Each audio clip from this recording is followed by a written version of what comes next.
Well, first we have to leave the burden of myth. I was talking to a brother and I was asking him, I was looking for some Arabic books, and I didn't want to order them off of. I was looking for a store in Houston that had them, and I had visited all of the stores in Houston that I knew. So he said, brother, go down this alley and go to this place, and you know how on Harlem they have those buildings where you can go down the alley and you can cut down and go off into a little shop, right? So he navigated me where to go. He said there's a bookstore there. I'm not going to say what part of town, because then you may go looking for it. But when I got there, I was asking about a book. And then the brother, he said he didn't have it. But then he started asking me questions, and he said he was a jinn hunter. So then he said that a sister had came in the other day, and he was talking to her jinn. And he said, "Are you a jinn?" And she said, the jinn nodded her head. Then I went to another person's house, and I saw them. They had a lock on the outside of the bathroom door, on the outside of the door. So I'm inquiring about it. And they said they were locking the jinn in the bathroom.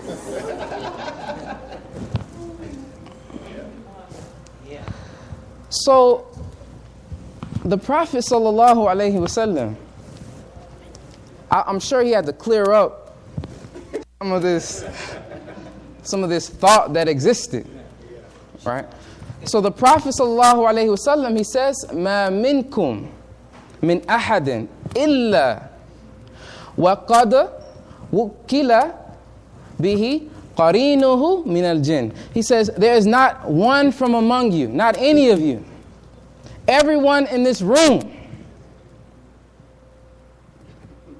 is wukila, has a wakil.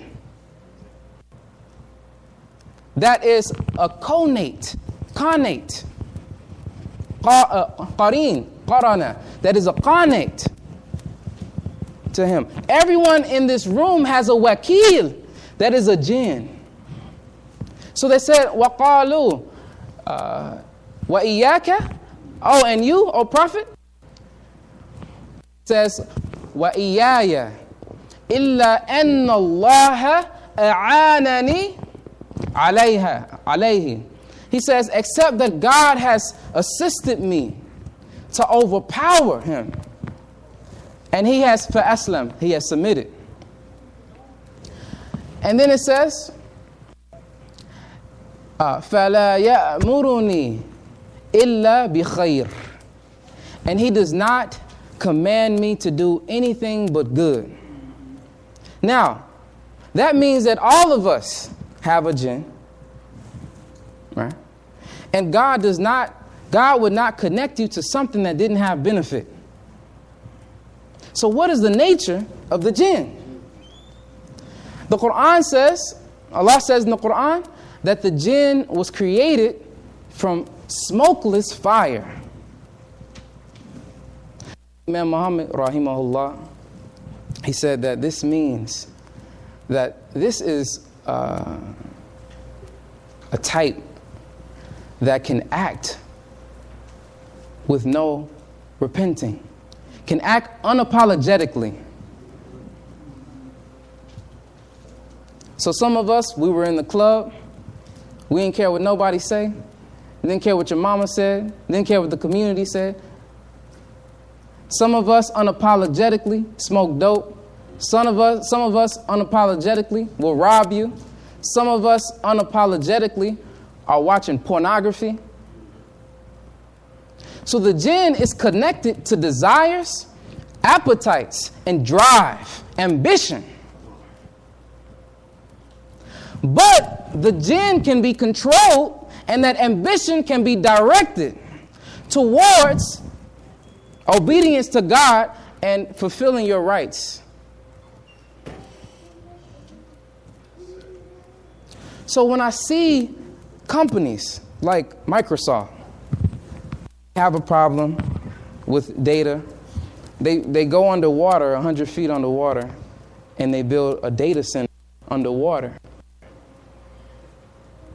when you see Elon Musk going into outer space, right, and then giving away his patents. And people say, why are you giving away? Oh, no, for Tesla. He has an electric car. He's giving away the patents from the electric car, right? People say, why are you giving away patents, right? It wasn't my knowledge to begin with. So Allah has positioned us, has given us the Quran, has given us the life example of Muhammad the Prophet, sallallahu alayhi wasallam, has given us the commentary of Imam Muhammad, rahimahullah. Now, the world is wide open for the wide open man. So now I'm seeing the world, and we are seeing the world differently.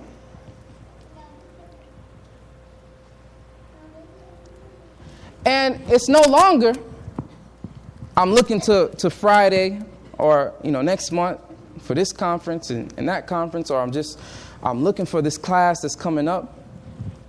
We are looking 20, 30, 40 years down the line, and we're painting the vision. Now, what does this vision look like?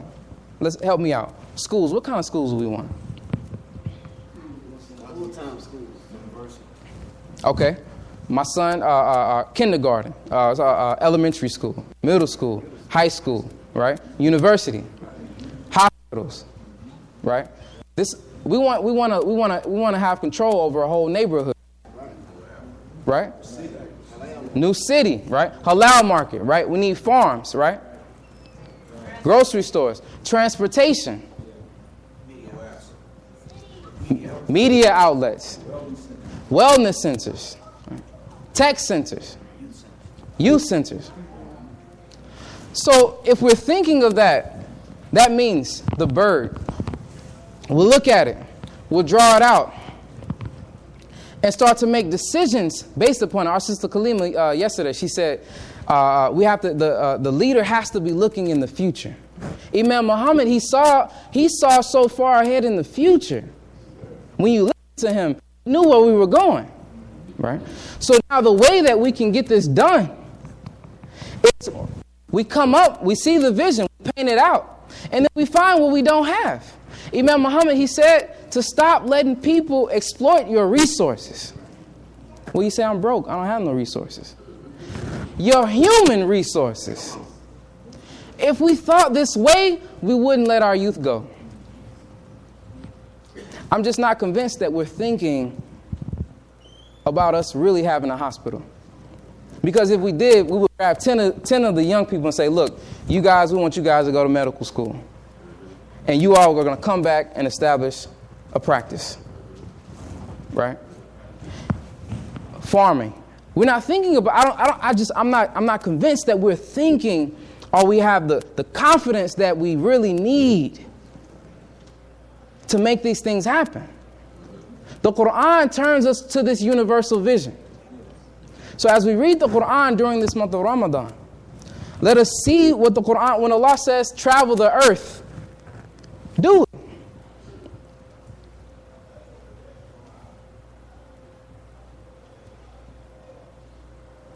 There's a verse in the Quran where he says, أَفَلَا يَتَدَبَّرُونَ الْقُرْآنَ أَمْ عَلَى قُلُوبٍ أَقْفَالُهَا. Do you not see what the Quran says and travel down the path that it tells you to go down on until you reach the goal? Or are your hearts locked up? Most of us are stuck in some sort of social construct. The white man has everything. I'm limited because of my color, my skin color. I don't have a degree. But the Quran invites us to a better vision. So the Prophet said, La aqla kat tadbir. There's no understanding like seeing a thing and thinking it all the way through, step by step. Putting a design on it and trying to implement it. So the greater the task or the greater the design, the greater the work. The more ambition we need. Right? The more vision we need. inshallah, I pray that I have said something that was beneficial. And I will close out for anybody that has any questions before we break the fast, inshallah. Assalamu alaikum wa Ramadan Mubarak. Allahu Akbar. Allahu Akbar. Allahu Akbar. Thank you, Imam Abdul Rashid. So, yes. Question.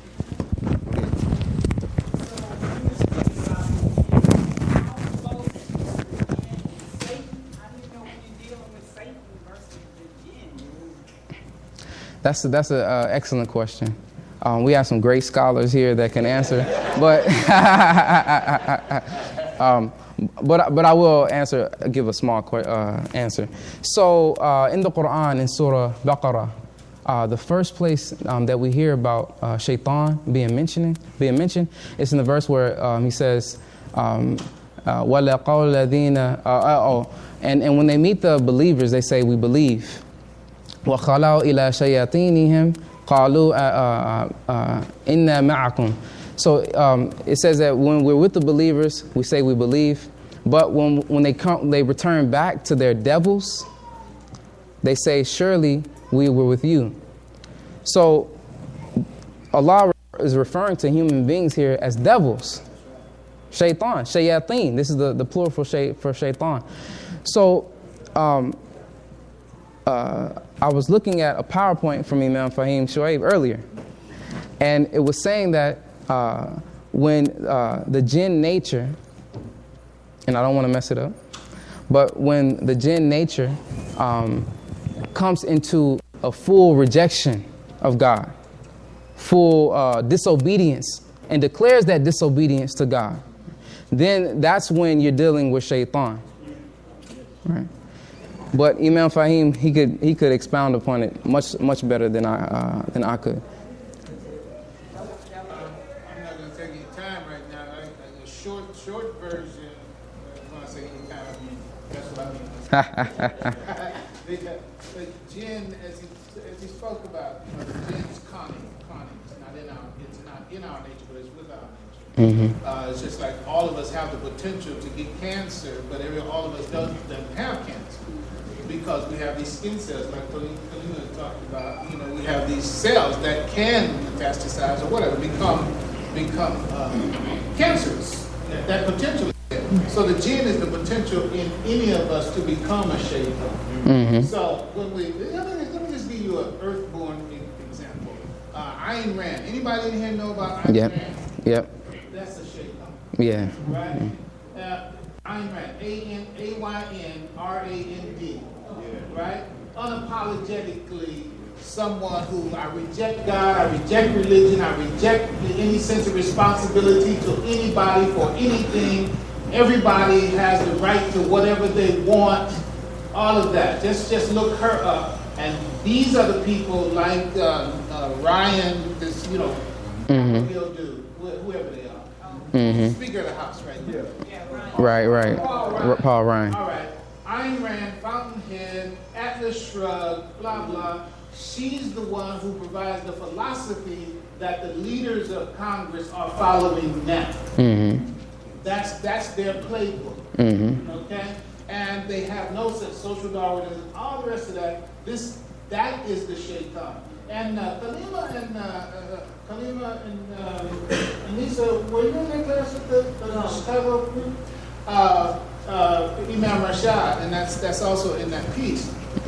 But shaitan is a mindset that's inherited by people of a certain sensibility. Mm-hmm. Movie Fallen. You've seen Denzel Washington in that movie Fallen. Mm-hmm. And what it is when they the way that the devil, you thought the devil was Denzel, right? Because I remember the day I almost died.